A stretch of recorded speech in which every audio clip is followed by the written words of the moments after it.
It resonated so deeply with me about how people deal with their grief. And I just felt it was an important film to make, given that time that we were in, that everybody heals in individual ways. And the story Land is about one woman's journey after a life-changing event that happens. And she decides to heal in her own way, on her own terms. I'm hoping that the movie shows that not only when you respect one's way to heal, when you have that one to the other, healing can occur. And the power of human resilience through difficult times when you're faced with adversity, and how important it is to have another human being help you get through those times. So in a nutshell, this film is about friendship and human kindness. I think because of what was going on during that period of time, there was so much ugliness in the world, and yes, the last 4 years. I just wanted to make something about kindness, and that it generally does take another human being to help you get through difficult times. The title of the film is twofold. It's what land itself, the earth, symbolizes, which is healing, and when one lands finally in a place of renewal. I learned how to chop wood and skin a deer.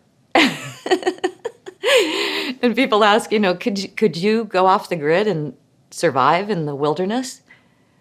Yes, probably could. Would not choose to do so, but probably could after this film.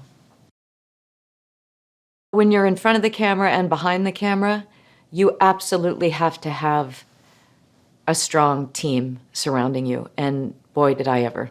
I had a great group of people that are in essence acting as your director as well. And I couldn't have done it without them. We chose to build a cabin and transport it up 8,000 feet on the top of a mountain. And I'm so glad we did it. It was worth the struggle, because we were dealing with the elements all day, every day. And I just feel that it resonates in the film that we were actually living in the wild while shooting in the wild. We had a couple of instances where we would be in t-shirts, 75 degrees outside, and within 20 minutes, the Chinook winds would come in, and I mean 75-mile-an-hour winds. And then suddenly it was hailing, and then a dump of snow, and then so we would have to rush back to base camp and change out of the summer and year one and go to year two and add the hair pieces and, make the face look more ruddy, et cetera, et cetera. So everybody was on their toes pretty much every day to be able to change from year one to year two in 10 minutes. Edee's definition of survival is, in the beginning of the film, if she reads X amount of books on how to live in the wild, that's survival.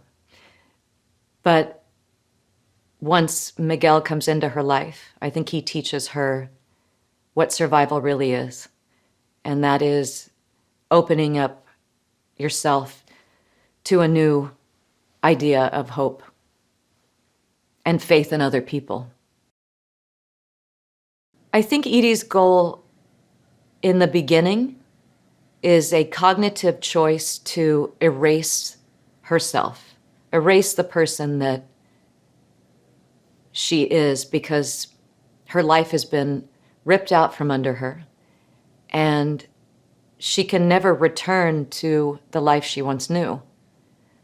So wanting to transform oneself, people do it in different ways.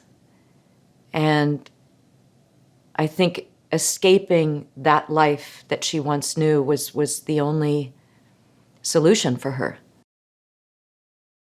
I was so blessed with my cast, Demián, Bichir, and Kim Dickens. You know, they're just beautiful souls. And they understood the movie so completely that I didn't feel there was a struggle of translation and trying to explain to them what was needed for the scene. They knew it instinctively. When I talked to Demián Bichir in the beginning, he understood completely who this man was. He understood that he had been through exactly what she is going through. So it's almost like he traveled through the phases of grieving. And he knew where she was, what phase she was in. So he was allowing her to go through her journey. And he said, if you could give me one thing, can you just give me a title of who is this character to you? And I said, he, Miguel, is Edee's saint. It's the one line in the movie that I loved so much when I read the script, and I just feel like it's the pinnacle of that human kindness, that people come into your life for a reason. And he says it. She says, why are you helping me? And he says, because you were in my path. And I feel like we've all had those experiences once or twice in our life where you meet someone for a reason. It happened for a reason. He was meant to find her. He was meant to save her life. It's very timely that the movie is coming out now because of what this world we are all living in. This existence of being alone and being distanced from the people that we love. You know, we're not hugging like we used to. We're not able to. It's definitely altering the psyche. And I'm hoping people walk away from this film with that belief that we need each other and to not give up, and we will get through hard times. So when did women first start directing movies? Earlier than you might imagine, Alice Guy Blaché was the first woman to direct a movie back in 1896 with The Fairy of the Cabbages, which sadly has been lost since its creation. Incredibly, this is also considered to be the first ever narrative film. Over her lifetime, she founded her own studio, Solac Studios. She directed between 40 and 50 films and supervised nearly 300 other productions. Wow. If you like my show, get one for yourself in the link in the description.